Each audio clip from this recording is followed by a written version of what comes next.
Innal hamdalillah wa nasta'inuhu wa nastaghfiruhu wa na'udzu billahi min shururina wa min sayyiati a'malina. May yahdihillahu fala mudhillalah wa may yudlil fala hadiyalah. Asyhadu an la ilaha illallah wa asyhadu anna Muhammadan abduhu wa rasuluh. Allahumma shalli ala sayyidina Muhammad wa ala alihi sayyidina Muhammad. Bismillahirrahmanirrahim. Assalamualaikum warahmatullahi wabarakatuh. Nama saya Muhammad Aiman Sukri bin Anwar, nomor matriks PID 20122, dan daripada Diploma Pengkhususan Dakwah dan Pengurusan. Pada hari ini saya akan memberikan sebuah ceramah berkenaan dengan perjuangan Rasulullah SAW. Insyaallah semua orang senang melihatnya karena dia sopan santun, karena dia rupawan, karena dia jujur dan amanah, sehinggalah dia diberi gelaran Al-Amin, yaitu orang yang layak menerima amanah. Itulah antara ciri-ciri Nabi Muhammad SAW yang agung, yang patut kita contohi dan teladani. Saudara-saudari sekalian, Nabi Muhammad SAW seorang yang terpercaya, tetapi kenapa Nabi Muhammad dihalang dakwanya, dimusuhi banyak orang, dibenci banyak orang ketika itu? Kebencian ini mulai datang apabila Nabi naik di atas bukit Sofa dan dia berkata kepada semua penduduk Mekah, seandainya aku katakan di balik bukit Jabal Abi Kubais yang besar gagah perkasa ini ada pasukan musuh yang ingin menyerang kita, apakah kalian percaya? Semua orang berkata, Sodaqona, ya kami percaya, karena kami memang gelar engkau orang yang terpercaya.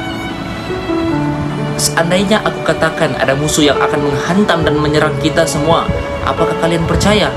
Mereka menjawab, Sodaqona, ya kami percaya.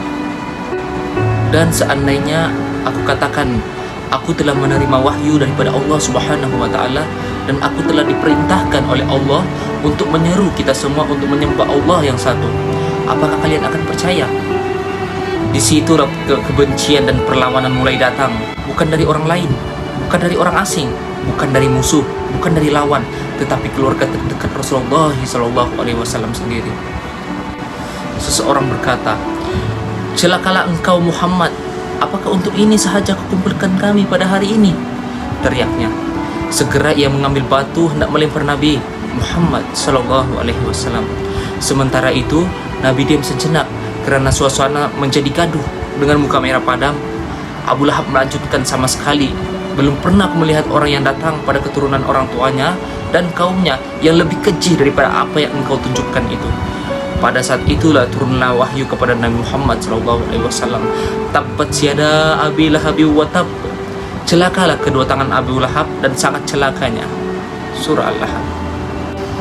Dan dari situlah seiring perjalanan dakwah Nabi Muhammad SAW ditentang, dihina, ditolak oleh kaum musyrikin Mekah. Tetapi Nabi tidak berputus asa. Nabi tidak gentar meneruskan perjuangannya.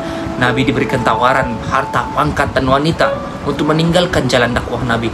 Tetapi Nabi menolak itu semua dan terus melanjutkan dakwah beliau sehingga hari ini. Kita boleh lihat agama Islam telah tersebar di seluruh dunia pada hari ini.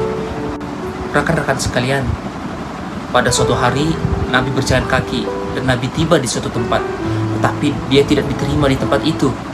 Nabi diusir dari tempat itu. Nabi tidak dianggap sebagai ahlan wa sahlan. Ahlan yaitu keluarga, kau datang kami sambut kau sebagai keluarga.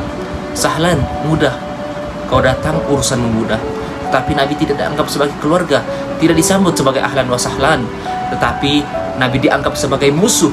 Nabi berdakwah kepada penduduk ini, tapi Nabi dilempar dengan batu, dilempar dengan kayu, Nabi dilempar dengan tulang kayu unta, sehingga berdarah Nabi. Tetapi apa yang Nabi lakukan? Nabi bersembunyi di balik bukit.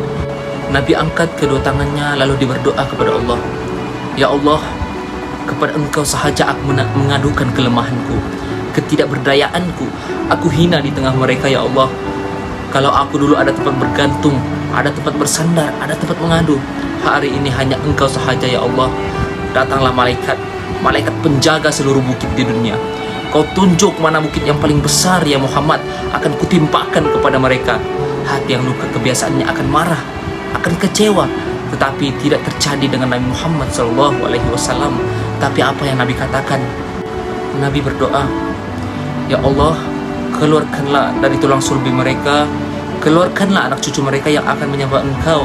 Tidak akan ada yang akan mempersekutukan Engkau di atas muka bumi ini, Allah. Doa Nabi dikabulkan. Hatinya susah, pikirannya kacau, tapi lidahnya tidak pernah berkata-kata kasar. Meskipun dia dihina, dicaci maki, Nabi tetap doakan kepada cucu-cucu mereka agar menyembah Allah Subhanahu wa taala. Lihatlah sekarang 100% penduduk Taif pada hari ini bersyahadat. Saudara-saudari sekalian, Nabi dahulu berdakwah bermati-matian menyampaikan dakwah kepada kita semua agar kita sentiasa berada dalam jalan yang lurus. Tetapi kita lihat situasi sekarang, berapa banyak generasi sekarang maupun anak muda yang terus-menerus memperjuangkan legasi dakwah Rasulullah semakin hari semakin berkurang. Kemana perginya pendakwa-pendakwa muda? Kemana perginya anak muda yang kuat, yang gagah, yang boleh membawa Islam terus maju dengan pemikiran-pemikiran mereka ataupun idenya yang bernas? Semakin hari semakin berkurang, rekan-rekan sekalian. Kita sekarang lebih suka, lebih gemar dengan hiburan-hiburan. Kita leka dengan media sosial yang semakin melayani kita, sehingga kan kita lupa tanggung jawab kita di dunia ini. Untuk apa kita hidup di dunia ini kalau tidak membuat suruhan Allah Subhanahu wa taala? Beribadah kepada Allah karena apa? Karena tujuan sebenar kita hidup di dunia ini hanyalah untuk mengabdikan diri kepada Allah Subhanahu wa taala. Saudara-saudari dan rekan-rekan yang saya kasihi sekalian, kita imbas kembali perjuangan Rasulullah SAW yang berdakwah untuk kita semua, untuk kita umat Islam. Kita timbulkanlah kesadaran terhadap diri kita untuk meneruskan perjuangan Rasulullah SAW dalam berdakwah, agar generasi-generasi yang akan datang akan lebih terdidik dengan didikan kepribadian agama yang unggul, insya Allah. Rekan sekalian, marilah kita sama-sama berdakwah kepada semua masyarakat. Kita bangun mengingatkan, dan ini akan menjadi titik tolak untuk kita memajukan lagi agama Islam agar hidup kita sentiasa berada dalam rahmat Allah dan mendapat keredaannya, insya Allah. Insya Allah, sekian sahaja ceramah saya pada hari ini. Yang baik itu datang daripada Allah, yang lemah itu datang daripada kekurangan diri saya sendiri. Saya akhiri ucapan saya dengan wabillahi taufiq wal hidayah. Assalamualaikum warahmatullahi wabarakatuh.